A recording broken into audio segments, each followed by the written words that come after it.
Parce que moi, je connais tout de la mucoviscidose. En revanche, sur le cancer du sein, je ne connaissais absolument rien. Et surtout que je suis une des seules, en tout cas en France, à avoir été diagnostiquée d'un cancer du sein en étant greffée. Il y a un cancer de la thyroïde Oui, derrière. j'en sors. Là, on se dit, tu en sors. L'homme qui est dans ma vie ne m'a toujours pas vue sans perruque. Et le jour où j'ai été dans ma douche, que j'ai passé ma main dans mes cheveux et que je me suis retrouvée avec une grosse mèche de cheveux dans les mains,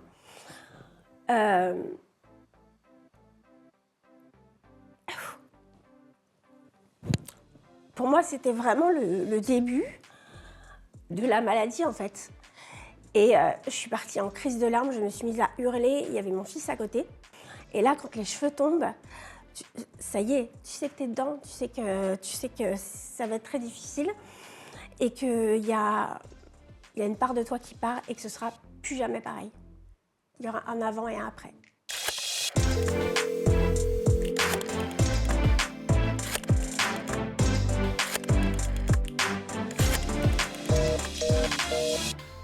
Sabrina, merci beaucoup d'avoir répondu à mon appel dans Allo Alex. Merci pour l'invitation, je suis très contente d'être là. Bah moi pareil, j'espère qu'on va passer un super moment toutes les deux. Je te représente pour ceux qui nous regardent, s'ils ne te connaissent pas, le public t'a découvert lors de la 5e saison de Secret Story. Tu avais un secret en rapport avec la maladie, la mucoviscidose, tu as été greffée des poumons. Aujourd'hui, tu te bats contre un cancer du sein dont tu parles régulièrement à ta communauté. Alors forcément, ma première question, elle est simple, c'est de savoir comment tu vas déjà. Écoute, ça va, on s'accroche. Là, je suis au lendemain de la chimio, donc un petit peu fatiguée. Désolée pour mes petits traits de fatigue. Mais voilà, je suis debout, on avance. Le moral est là. Je ne vais pas dire que c'est un combat qui est simple parce que c'est très difficile, mais ça va. Donc le moral, est-ce que le fait de partager ton combat contre les maladies à ta communauté, ça t'aide? Je le disais en introduction, c'est vrai que tu es très active sur les réseaux sociaux, tu as envie, et je te remercie de venir dans ce canapé pour en parler, parce que je sais que tu es très sélective aussi. Oui, tu as mis un petit peu de temps, je pense, aussi à digérer. Voilà, donc vraiment merci pour ça et merci pour tous ceux qui nous regardent. De te dire, ok, j'en parle à ma communauté, c'est parce que ça te fait du bien?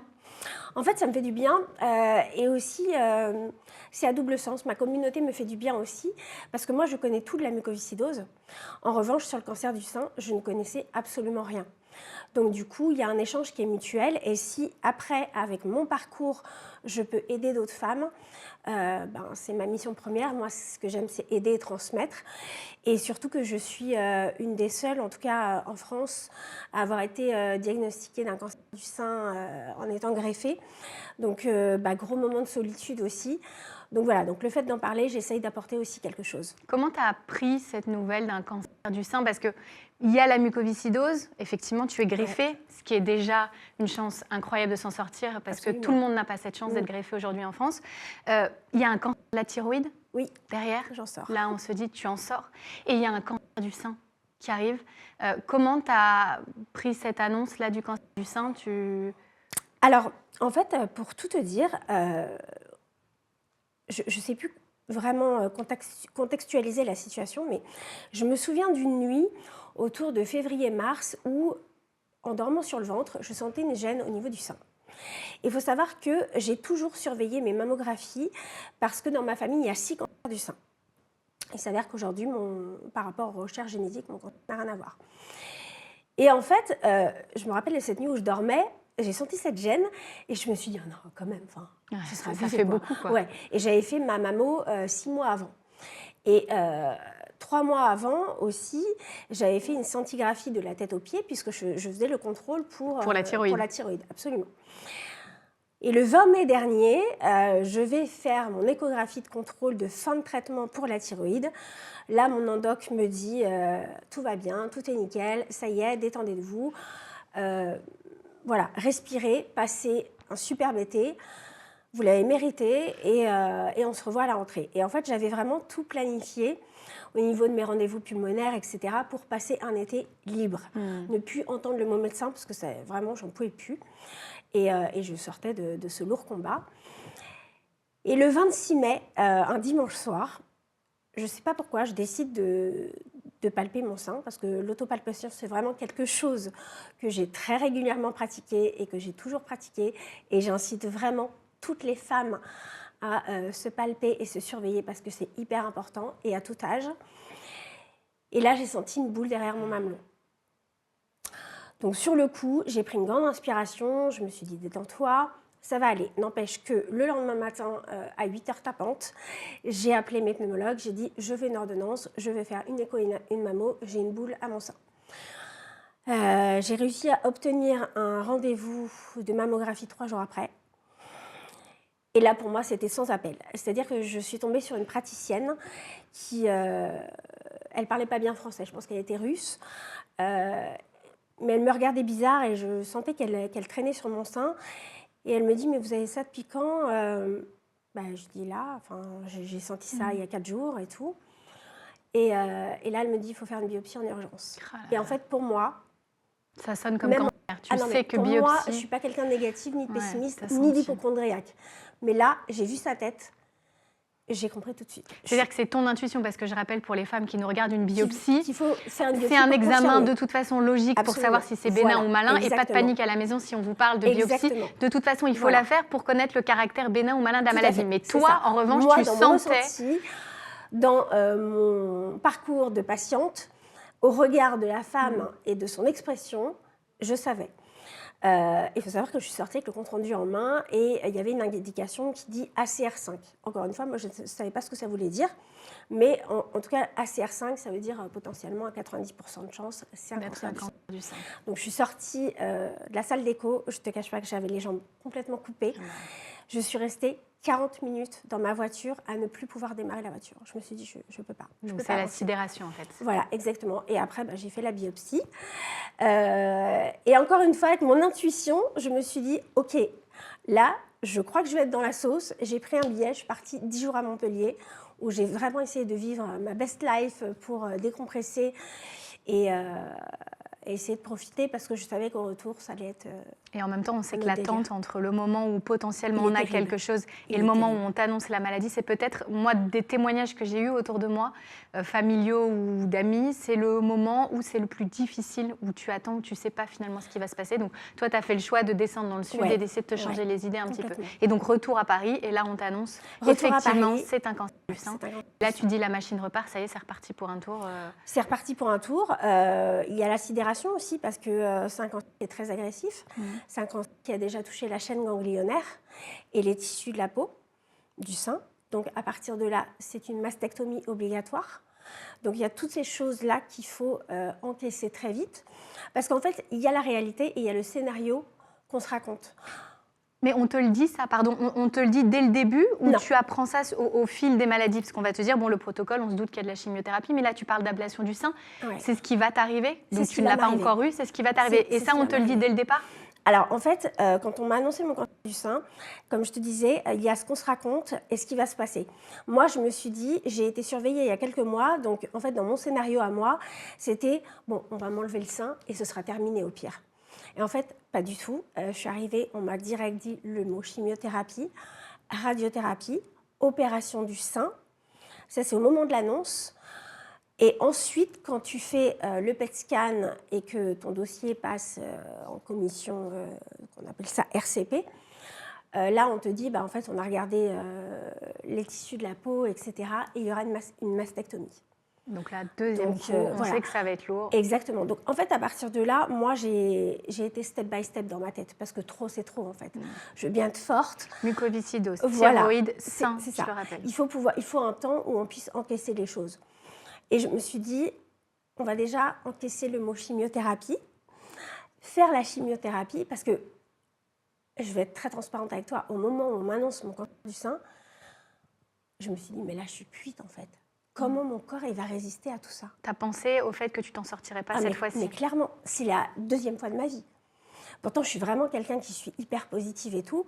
Mais il faut savoir que j'ai quand même les reins qui sont très abîmés par la mucoviscidose et les traitements. Le foie, tous les traitements que j'ai subis. Je fais 1,56 m, les bras levés, 48 kg. Et je me suis dit comment un petit bout de femme comme moi va pouvoir supporter des traitements aussi lourds. Donc là, je me suis dit, mais je suis cuite en fait. Et après, tu te relèves. Et moi, il y a eu deux éléments déclencheurs qui m'ont fait repartir comme sur des roulettes. C'est un jour, j'étais toute seule au parc, j'avais pris un sandwich, j'allais à un rendez-vous après. Et je voyais des gens autour de moi vivre et s'éclater. Et je me suis dit, mais c'est ça en fait. Ça, c'est moi. C'est moi, c'est la vie en fait. Et c'est ce monde-là auquel j'ai envie d'appartenir. J'ai pas envie d'appartenir aux gens qui pleurent, qui ont peur, qui se lamentent sur leur sort et qui voient le pire et qui attendent la mort dans un coin. Et la deuxième chose, c'est la réaction des gens en fait. Parce que pareil, les gens ils se disent mais attends, la nana elle est cuite. Enfin tout ce qu'elle a vécu. Tu dis il y a une accumulation, ça fait beaucoup. Il y a une sorte, tu dis l'acharnement, c'est trop à supporter. C'est trop. Et les gens te regardent comme si tu allais mourir. Et là, tu as envie de leur dire, mais c'est quoi votre mourir en fait? Mais je ne vais pas mourir en fait, je vais vivre.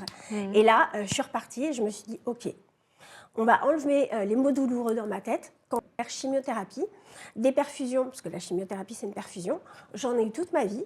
Donc on va prendre ça comme un produit qui soigne, comme elle a soigné mes infections dans le passé. Et puis on va foncer. Voilà. Et on va partager ça à ta communauté et on va faire passer ce message. Moi, que je trouve très émouvant, hein, c'est ça qui m'émeut quand je t'écoute, c'est justement le fait d'être dans la vie et pas du côté de la maladie, mais être vraiment dans la vie, avec en plus des symboles, parce que je trouve que ce qui est très fort dans ton histoire, c'est que, un, tu montres tout, deux, tu dis tout, l'ablation du sein, on en a parlé, et on sait que pour la féminité, on sait que pour une femme, c'est difficile. On va parler de la féminité et de la maladie, mais est-ce que Caroline Receveur, par exemple, c'est une personnalité qui t'a inspirée? Elle aussi, cancer du sein, elle aussi a décidé de partager à sa communauté et elle aussi a décidé de se raser la tête devant ses millions d'abonnés. Et je pense à ce geste très fort que tu as fait sur les réseaux sociaux où tu as décidé, toi aussi, de raser ton crâne. Est-ce que c'est le genre de personnalité qui t'a inspirée? Alors, oui et non. Il y a deux femmes qui m'ont inspirée. C'est donc dans certaines étapes de ce parcours, c'est Caroline et Héloïse Appel. Héloïse Appel que j'ai rencontrée sur un événement pour le cancer du sein et qui est très touchante et que j'ai beaucoup aimée. En fait, ces femmes m'ont inspirée dans leur féminité. Et en fait, le fait de vulgariser, enfin de montrer aussi le fait de me raser la tête, c'est pas pour faire comme elle, pour montrer. C'est aussi pour qu'on casse aussi ces codes. De dire aujourd'hui, le cancer touche une femme sur 8. Enfin, le cancer du sein, pardon, mais le cancer, c'est un peu le fléau de cette époque. Et il faut que les gens s'habituent à voir des crânes rasés sans pour autant associer ça à la mort. Parce qu'on a vraiment cette impression, quand on a le crâne rasé, on nous regarde, on a l'impression que les gens se disent « Ok, là, elle est en fin de vie, quoi. » Alors que pas du tout. Et évidemment, oui, ça fait partie du traitement, mais on sait que pour une femme, c'est très difficile. Le crâne rasé, mais bien sûr. Je pense que c'est une des plus dure étape que j'ai eue jusqu'à maintenant. C'est de se dire on va enlever perdre mon les sein, cheveux. mais c'est le rasage des cheveux. Et le fait que Caroline Receveur, symbole de la beauté, partage aussi son combat et dire en fait, voilà, je suis une femme qui est entrepreneuse, qui est très belle, qui a une vie qu'on pourrait qualifier de parfaite, même si encore une fois sur les réseaux sociaux on ne montre pas tout. Je ne suis pas invincible. Et j'ai été touchée par ce combat, en fait. Donc oui, ça, c'est inspirant. Et puis, du coup, vu qu'elles ont une longueur d'avance sur moi parce qu'elles sont en rémission, moi, ça m'aide, vraiment. Comment tu l'as vécu, toi, le fait de te raser la tête? Alors moi, extrêmement mal. En fait, au moment où tu vas dans ta douche, je ne suis pas quelqu'un d'hystérique, je ne suis pas quelqu'un qui tape des colères, j'ai un fort caractère, je m'énerve facilement, mais je ne suis pas la nana qui crie, qui hurle, qui pleure. Et le jour où j'ai été dans ma douche, que j'ai passé ma main dans mes cheveux et que je me suis retrouvée avec une grosse mèche de cheveux dans les mains,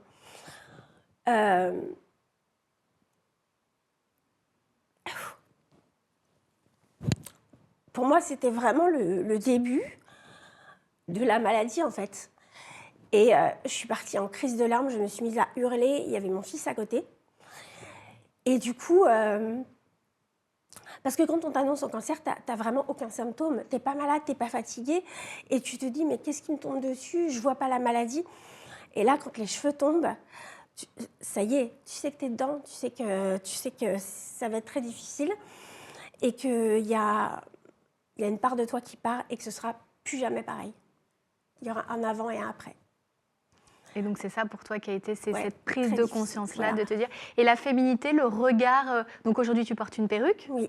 Le regard, comment ça, tu l'as appréhendé aussi? La perruque, l'étape de la perruque a été plus facile, plus Alors, simple? complètement. Ouais. Bizarrement, quand j'ai rasé mes cheveux, c'est Morgan de la saison de Secret Story qui m'a rasée. C'était important pour moi que ce soit lui, symboliquement.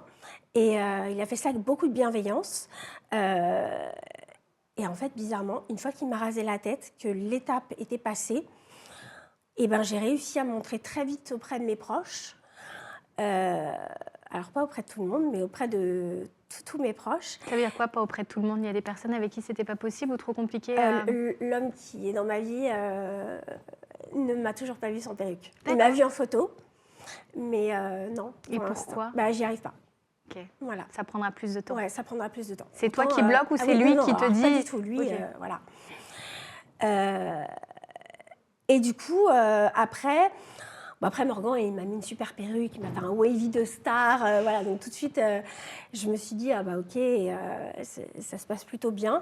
Mais voilà, mais c'est une épreuve qui est très difficile. À vivre, Ouais. évidemment. Et puis, voilà, les 3 jours qui précèdent le rasage, tu commences à avoir des trous dans la tête.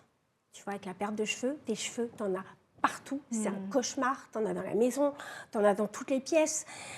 Et vraiment, je souhaite ça à personne de vivre ça. Et en même temps, tu sais que bon, bah, tu n'as pas le choix de traverser ça, tu sais que tu n'as pas le choix de faire face au traitement, comme tu disais, pour être du côté de la vie. Est-ce qu'il y a quand même des moments de découragement où, voilà, parce qu'encore une fois, sur les réseaux, tu montres une femme hyper combative, hyper forte. On peut qu'être admiratif de ton parcours. C'est gentil. Mais en coulisses, ça se passe comment? Tu parles de l'homme qui partage ta vie. Il doit avoir une autre femme peut-être plus vulnérable, plus fragile à ses côtés, forcément.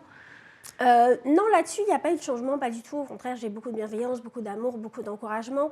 L'envers du décor, c'est plus qui est difficile pour moi. Alors, c'est pas du découragement. Au contraire, bizarrement. Pourtant, on est sur un parcours qui est assez difficile. Hein. On a mes organes qui sont fatigués par les traitements. Mais à chaque fois, pour moi, je ne prends pas ça comme un découragement ou un coup de massue ou quelque chose de négatif. Je prends ça comme un challenge d'une semaine à une autre. Tu vois, une prise de sang qui n'est pas bonne. OK, ben on va tout faire pour que la semaine prochaine, ce soit mieux. Voilà, ça me challenge. Tu n'as jamais peur? Non, j'ai jamais, pas pour l'instant.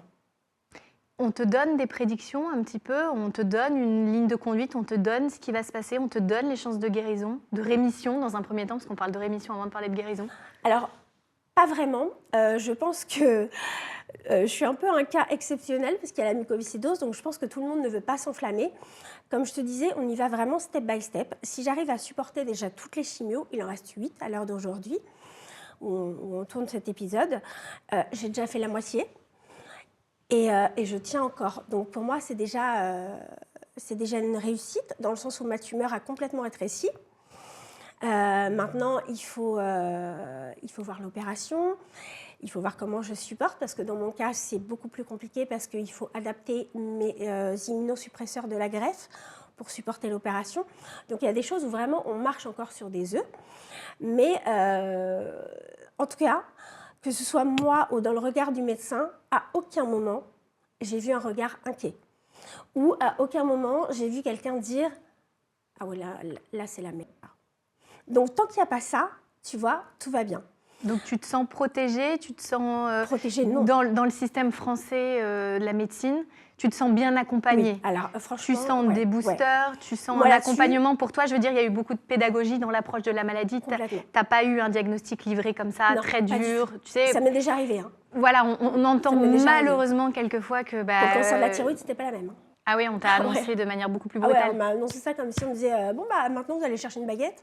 C'est voilà, c'est vous voyez quelque chose? Oui, c'est quoi? Un nodule. Ah bah je pense que c'est cancéreux. D'accord. Voilà, très merci. bien. Ok, bah merci. Rentrez chez vous. Ouais, pas de préparation, non, pas de pédagogie, là, rien, pas l'humain un peu plus compliqué. Ouais, là, beaucoup plus compliqué. Là, il y a eu un vrai encadrement. Autant j'aurais des choses à dire, mais je reviendrai, tu me réinviteras au pire. Il y a beaucoup de choses à dire sur le système français aujourd'hui, le système de soins et le changement dans les hôpitaux. C'est-à-dire qu'il n'y a pas assez de... il y a beaucoup de failles, il n'y a pas assez de monde, il y a des erreurs médicales, il y a enfin voilà. Parce que les infirmiers et les médecins, des métiers qu'on salue, hein, mais ils n'ont plus le temps. Plus le temps, plus les moyens. Plus les moyens de faire leur métier correctement. Donc, voilà, exactement. Donc là-dessus, il y a énormément de choses à dire. Autant là, dans l'encadrement du cancer du sein, J'ai strictement rien à dire. J'ai une oncologue, c'est une femme exceptionnelle. Ma chirurgienne est exceptionnelle. Toute l'équipe d'oncologie, j'ai un petit message au cas où, mais de l'hôpital Georges Pompidou, enfin voilà, ils sont exceptionnels. Tous Ils sont infirmiers. investis dans les campagnes de sensibilisation parce qu'on sort d'octobre, on n'est pas loin Oui. d'octobre. Donc, Octobre d'octobre rose, ouais. c'est un mois évidemment important pour la sensibilisation au cancer du sein. Ça rappelle l'autopalpation qui est essentielle, mesdames et messieurs aussi, parce que c'est vrai qu'on parle tout le temps des femmes et du cancer du sein, mais on rappelle que les hommes peuvent aussi être touchés. Alors c'est beaucoup plus rare, évidemment. C'est 1 ou 2%. Voilà, c'est très très rare, mais on le mentionne quand même parce que ça existe aussi chez les hommes. Toi, c'est important, voilà, tu as ton combat, ton histoire personnelle, et puis tu as aussi cette envie, tu le disais en début d'interview, de sensibiliser, de transmettre à travers ton témoignage l'importance d'être suivi, de faire ses dépistages. Tout ça, aujourd'hui, c'est ton combat aussi. Tu es dans des associations. La mucoviscidose, c'est l'association Grégory Le Marchal que tu suis. Oui, absolument. Ça fait partie de ton quotidien. Ce sont des engagements. Aujourd'hui, c'est ça ta vie. Alors, depuis toujours. C'est vraiment cérébral, tout simplement parce que moi, j'ai encore la chance d'être en vie, que beaucoup ne sont plus là. Tout au long de ma vie, j'ai enterré mes amis contre la mucoviscidose, qui sont partis des suites de la mucoviscidose pour diverses raisons. Donc c'est vrai que ça a été le combat de ma vie et mon investissement était important. Et ce qui est bizarre, c'est que c'est très bizarre que ce que je vais dire, je dis qu'à toi, c'est que quelque part j'avais l'impression quand je parle du cancer du sein, de ne pas être légitime en fait. Je me suis dit, les gens me connaissent tellement à défendre la mucoviscidose que, tu vois, je me sentais gênée de parler de mon cancer du sein. Je ne sais pas te l'expliquer, c'est très bizarre. Comme si on se disait, on a l'impression qu'elle nous rajoute un truc à chaque fois, quoi. Mais ça, c'est vraiment une impression? Des gens t'ont dit ça? Non, c'est une impression personnelle. Non, en fait, tu suis ton parcours et tu essayes de gérer les épreuves que la vie te met sur ta route. Mais je ne sais pas pourquoi. Et est-ce que tu te dis que du coup, la sensibilisation du cancer du sein, c'est aujourd'hui une cause que tu vas prendre à bras-le-corps après tes traitements? C'est-à-dire que mucoviscidose avec les associations, cancer du sein aussi, tu penses que ça te permettra? On m'a posé la question il n'y a pas longtemps. Il faut savoir 2 choses. Mes engagements, je fais quand même attention. Parce que si je ne fais pas attention, je ne vis que de ça. C'est-à-dire, tu vis que de ça. Tu veux dire, ta vie tourne autour des associations de lutte contre les maladies. Voilà, exactement. Et je pense que j'ai jamais choisi ce qui m'arrive, ce qui m'est toujours arrivé, mais qu'il faut aussi que je garde ma vie de femme, ma vie de maman, ma vie de femme entrepreneuse. Il faut pas... c'est pas mon métier, en fait, la mucoviscidose et le cancer du sein. Donc, je fais très attention à ça parce que je peux très vite tomber uniquement là-dedans. Et donc voilà, donc évidemment que la mucoviscidose, c'est le combat de ma vie, la sensibilisation au don d'organes. Et aujourd'hui, effectivement, dans le cancer du sein, l'autopalpation et la sensibilisation, plus que jamais, puisque j'ai découvert mon cancer comme ça. Donc oui, c'est hyper important pour moi. Donc retenez-le bien à la maison. Les retours que tu as sur les réseaux sociaux, sur le témoignage que tu donnes dans la vie, on sait que les réseaux sociaux peuvent parfois être cruels. On le sait. Est-ce que tu es épargnée vis-à-vis de ça ou tu as quand même des gens, tu vois, tu parlais de légitimité là à l'instant, c'est pour ça que je te demandais est-ce que c'est ton ressenti ou est-ce que c'est quelque chose qu'on te fait ressentir? Mais quel message, quel retour tu as à travers les réseaux sociaux? C'est que du positif dans le monde de oui, vraiment? J'ai vraiment que de la bienveillance. Vraiment, les gens sont adorables, les gens qui me suivent depuis des années ont accepté de faire en fonction de moi. C'est-à-dire qu'il y a des jours où on ne me voit pas. Ils ont accepté ma pudeur. Il y a des choses. Est-ce qu'il y a des choses que tu ne montrerais pas? Il y a des choses que je ne montre pas. Par exemple? Les jours où je suis vraiment... Les jours où moi, mon reflet est difficile dans le miroir pour moi, je n'ai pas envie de le partager. Je ne me mets pas en douleur, pas pour faire plaisir, mais pour me dire que je partage, en fait. Je pense qu'il faut garder un minimum d'intimité et s'écouter, en fait. Faire selon nos envies. Et c'est ça, en fait... Pourquoi les gens vous aiment? Pour votre authenticité, avec vos qualités, vos défauts. En fait, on ne doit rien à personne. Donc ma communauté est très bienveillante et très respectueuse là-dessus. En revanche, il y a des choses, c'est vrai, dont je me protège parce que parfois, la bienveillance, pour moi, peut être pesante. C'est-à-dire que quand toute la journée, une fois que tu viens de perdre tes cheveux, on te dit « non, mais des cheveux, ça repousse ». Ouais, ok, des cheveux, ça repousse. Ok, c'est pas le plus dur du combat. Ok, le principal, c'est la guérison. N'empêche que tu restes une femme avec ton image et tu as le droit de ne pas accepter certaines choses. Quand je vais perdre mon sein, on va me dire quoi? Ouais, mais bon, alors Alors, un sein, ça ne repousse pas. Tu fais une reconstruction? Alors, Qu'est-ce je que tu fais vas une faire? reconstruction, mais il y a beaucoup de discussions en cours. Parce qu'il y a beaucoup de choses à prendre en considération par rapport à ma reconstruction, par rapport à les traitements qui vont suivre, donc la radiothérapie, et par rapport au traitement pour la mucoviscidose. Et toi, quel est ton souhait? Toi, c'est la reconstruction, c'est d'avoir un sein Alors, où tu assumerais le fait de ne plus avoir qu'un sein? alors Comment tu non, vivrais les choses? moi, parce que je peux faire une reconstruction directe. Donc, moi, mon but, c'est de guérir. Donc, à partir de là, en fait, ce qui peut compliquer, c'est que quand on fait l'ablation, si on fait la reconstruction derrière, ça peut, la radiothérapie peut compliquer un petit peu les choses en termes De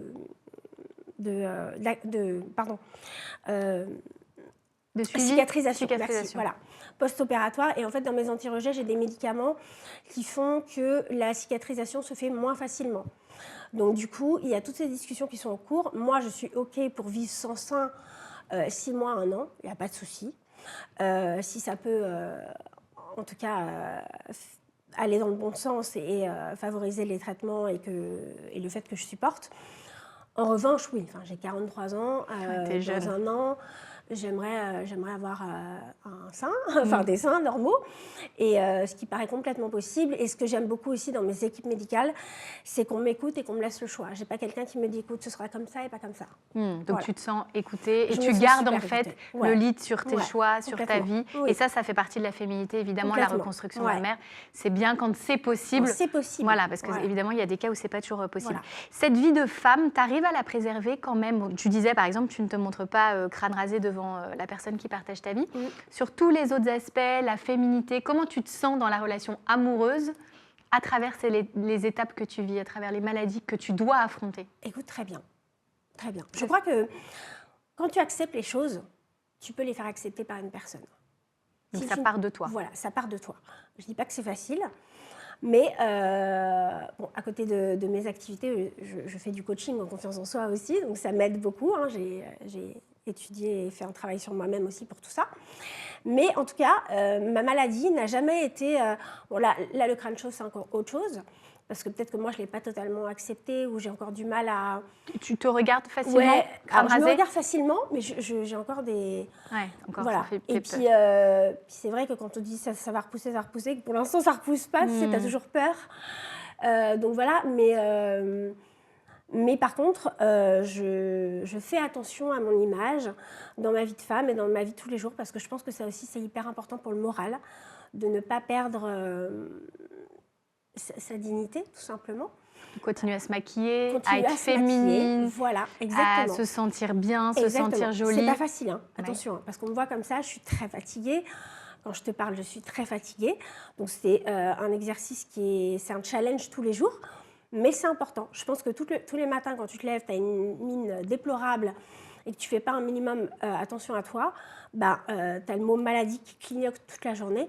Donc non, en fait, si j'ai la force, aujourd'hui, mon activité principale, c'est de me soigner et de faire attention à moi. Et ça passe par aussi garder ta féminité un minimum. Et le soutien, et c'est possible, et c'est un super message à faire passer. Et le soutien aussi de la personne qui partage ta vie, parce que Ouais. je sais d'expérience, pour avoir rencontré des femmes qui l'ont vécu, qu'il y a aussi quelquefois, quand on est malade, le poids de la culpabilité et de se dire ce que je vis, je vais le faire vivre à mon entourage. Et il y a quelquefois des femmes qui ont peur que la personne qui partage leur vie parte ou baisse les bras. Ou tu sais, c'est terrible parce que tu peux... En fait, c'est hyper terre-à-terre, mais tu as des femmes qui apprennent la maladie sans jugement aucun sur les personnes qui partagent la vie, mais qui peuvent partir aussi de peur, qui prennent peur aussi. Ça doit être très difficile à gérer aussi. Oui. Alors moi, je ne l'ai pas connu parce qu'il est arrivé en plein combat. C'est beau. Ouais, Vous êtes rencontrés. Donc c'est une relation relativement récente. C'est sur une le cancer du relation sein là ou sur la thyroïde Non, avant? Là. Ouais, Ouais, c'est très récent. Ouais. Magnifique. Et j'ai tout fait pour le repousser, hein, parce que pour moi, c'était pas possible. Qu'est-ce que tu lui as dit? Je lui ai dit, je lui ai posé tout le négatif. Tout le négatif. Alors, par contre, on commence. Non, c'est hyper glauque. Ouais, parce que moi, j'avais pas envie de ça, en fait. Moi, dans ma mission, j'étais avec quelqu'un avant avec qui c'était pas super sérieux, dans le sens où il n'y avait pas possibilité de construire un futur pour plein de raisons. Et en fait, une fois que j'ai su mon cancer, je me suis dit, les relations amoureuses, ce ne sera pas pour maintenant. Donc tu vois, c'est bien ce que je me dis, c'est complètement. que tu as plein de femmes qui disent, du coup, je suis obligée de laisser de côté la vie amoureuse ou ça va faire peur à mon compagnon ou ma compagne. Ça crée encore des... Et toi, au contraire, cet homme-là t'a dit, ok, tu me mets toute la liste sur la table, mais je veux être avec toi. Non, il m'a dit, c'est pas à toi de décider pour moi. Qu'est-ce que tu veux répondre à ça? Donc, voilà, donc mesdames, si vous entendez ce message, on peut même rencontrer l'amour dans un combat qui est très difficile et dans une période où il n'y a pas de place peut-être pour quelqu'un, mais il faut laisser l'homme faire sa place. Il faut laisser les portes ouvertes. Et aujourd'hui, tu es heureuse avec cet homme. Et il t'apporte beaucoup de réconfort, de joie. Et tu partages ce combat avec lui. Il est avec toi aux chimiothérapies. Il suit le combat avec toi. Il suit le combat avec moi. Et je sais que tu as un garçon qui a fêté son anniversaire il y a peu de temps, là. 17 Non, il a 21 ans. Alors j'ai 4 ans de retard, bravo. C'est pas grave, il n'y a pas longtemps. Mais j'ai vu sur tes réseaux sociaux l'anniversaire que tu as fêté. Quel lien tu as aujourd'hui avec ton grand garçon, du coup? Ça fait un peu vieux comme expression, un grand garçon, mais il a 21 ans. On est très, très fusionnels depuis toujours. Pareil, la maladie fait partie de sa vie, de façon intégrante depuis sa naissance. Mais parce que tu avais la mucoviscidose, tu as été greffée quand tu étais maman. Oui. Quand j'ai accouché, je n'étais pas encore greffée. Tu n'étais pas encore greffée, tu as été greffée ensuite. Et donc, du coup, mon fils a toujours vécu avec la maladie, les traitements, les aiguilles, les infirmiers. Mais à côté de ça, à la maison, on vit normalement, on rigole, on ne parle pas de la maladie tous les jours. Mon fils est comme mes proches, en fait. C'est-à-dire qu'ils savent. Ils savent quand je suis fatiguée, je n'ai pas besoin de le dire. Ils le savent à mon comportement, ils savent agir. Par exemple, on va faire une sortie, oui, mais Sabrina, il ne faut pas qu'elle attrape froid. Voilà, mon fils a tous ses réflexes. En revanche, la maladie, j'ai toujours fait pour que ce soit pas un poids dans sa vie. Alors, c'est un garçon qui est très sensible. C'est quelqu'un qui est très proche de moi. C'est quelqu'un qui a beaucoup d'inquiétudes. Ce que j'allais dire, il doit être très angoissé. Très inquiet. Mais à côté de ça, qui est plein de vie, il m'a tenu la main et ça lui a tenu à cœur. Il travaillait ce jour-là pour le jour où on m'a rasé la tête. Il a pris 2 heures à son travail. Il a dit aujourd'hui, c'est maintenant. Donc, je vais tenir la main à ma maman. Il est très discret, lui. Il n'aime pas trop les réseaux sociaux. Il n'aime pas trop que je le montre. Mais je sens que ça te touche quand tu dis que il a pris du temps pour être là ce jour-là et pour être là avec toi. Tout le monde pleurait, quoi. Clairement. C'est un moment très, très fort. Et voilà. Et à l'heure d'aujourd'hui, en fait, on est tellement serein de notre acceptation qu'il part lundi, dans 3 jours, vivre 1 an en Australie. Ouais. Donc, en fait, les gens me disent, mais ça comment il va suivre ça, etc. Écoute, non. En fait, moi, j'ai pas envie de me dire qu'il freine sa vie. Il a une opportunité là tout de suite. J'ai pas envie qu'il se dise, je reste pour ma maman. Enfin, je veux dire, c'est difficile pour moi. Mais en tout cas, il n'y a rien aujourd'hui qui dise, qui prouve, ou qui, je perds mes mots avec la chimio, je suis désolée. Oui, qui laisserait présager. Qui laisserait présager que ça va mal se passer pour moi et qu'il faille qu'il reste en fait.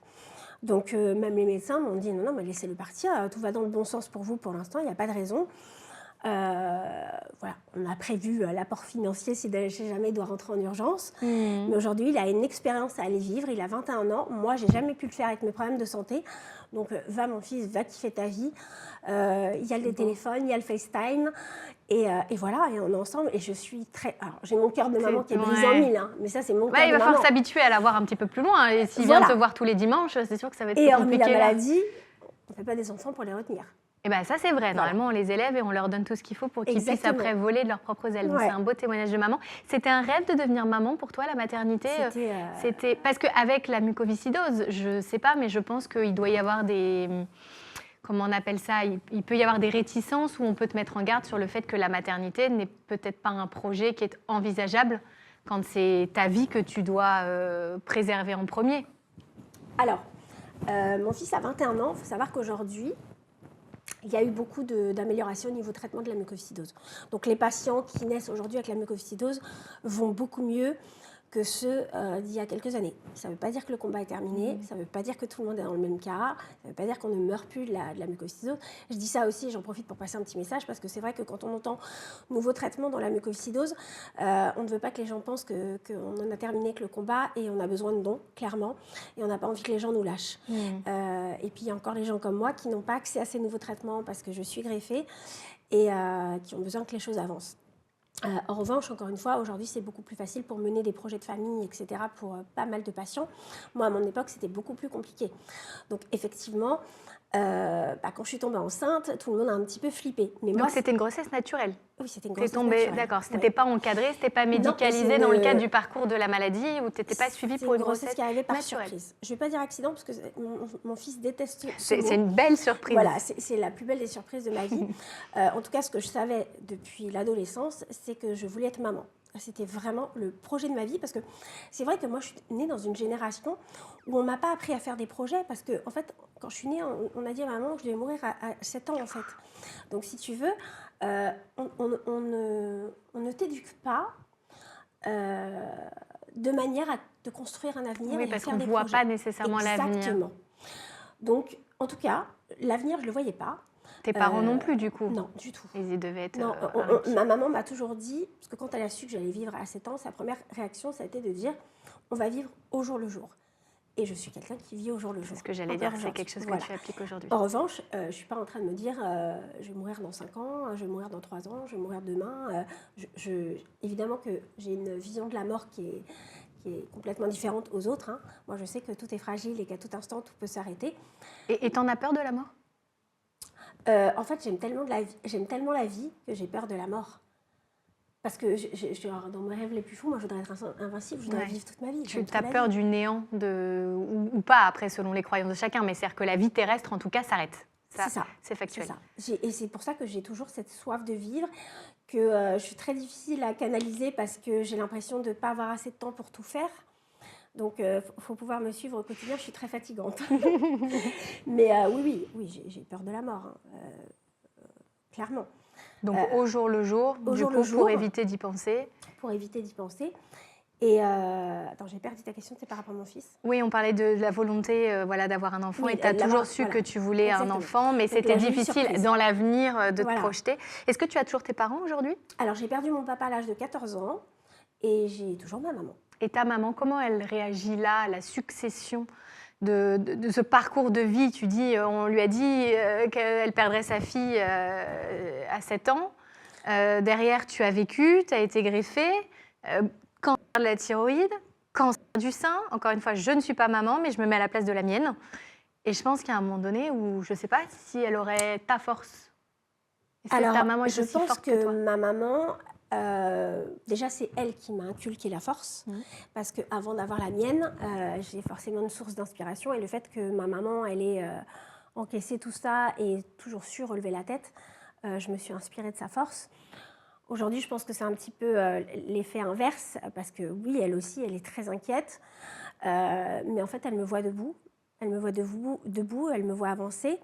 Je pense que c'est très difficile pour elle, mais que j'essaye de booster un petit peu tout le monde, et elle me suit, en fait. Elle me suit partout, elle me suit dans mes moments de joie, mes moments plus compliqués, mes moments où j'ai besoin d'être tranquille.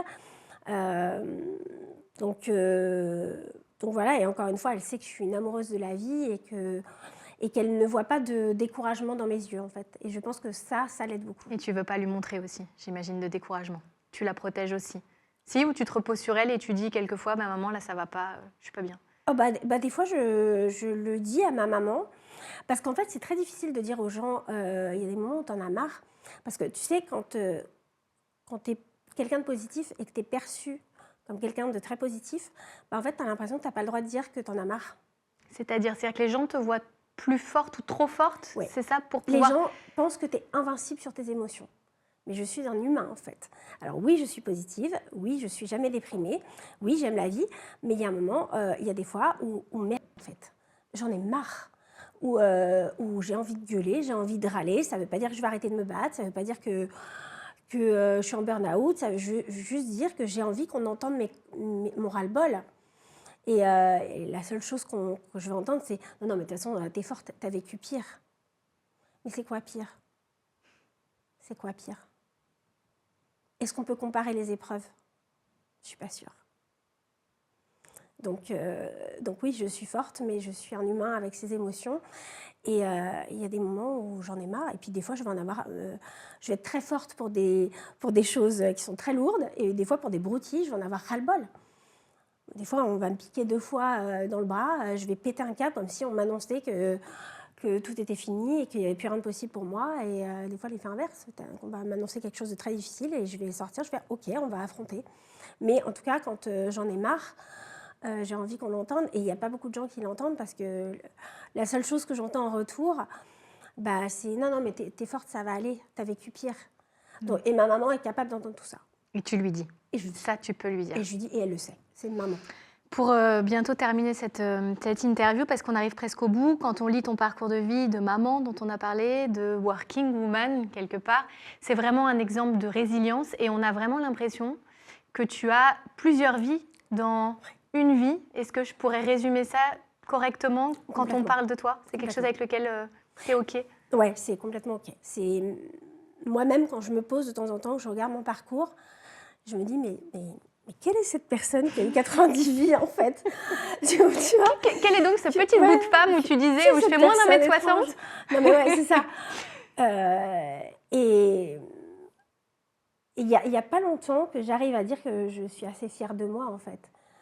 Parce que, bon, encore une fois, je n'ai pas le choix. Hein. On ne va pas se mentir. Enfin, voilà, oui, je suis courageuse, mais je n'ai pas eu le choix. C'est-à-dire, dans la vie, il faut faire un choix. C'est soit on veut vivre, soit on baisse les bras. Donc, et ça, c'est un choix. Oui, mais vraiment. Comme tu dis, l'accumulation fait qu'effectivement, on peut en avoir assez. C'est ça. Et que du coup, on n'est plus la force. Et c'est humain aussi. On ne juge pas non plus si on ne peut pas ou on a des périodes où on ne peut plus. C'est trop dur, bah, ça s'entend aussi. Ouais. C'est ça. Toi, tu as fait ce choix-là du combat permanent, en fait. Oui, j'ai fait ce choix de ce combat permanent.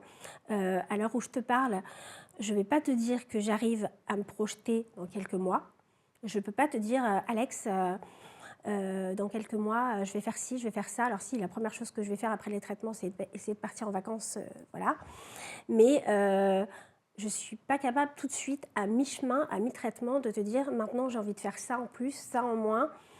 Voilà, je suis vraiment concentrée là tout de suite sur mon parcours de chimio, sur ce combat et après on verra.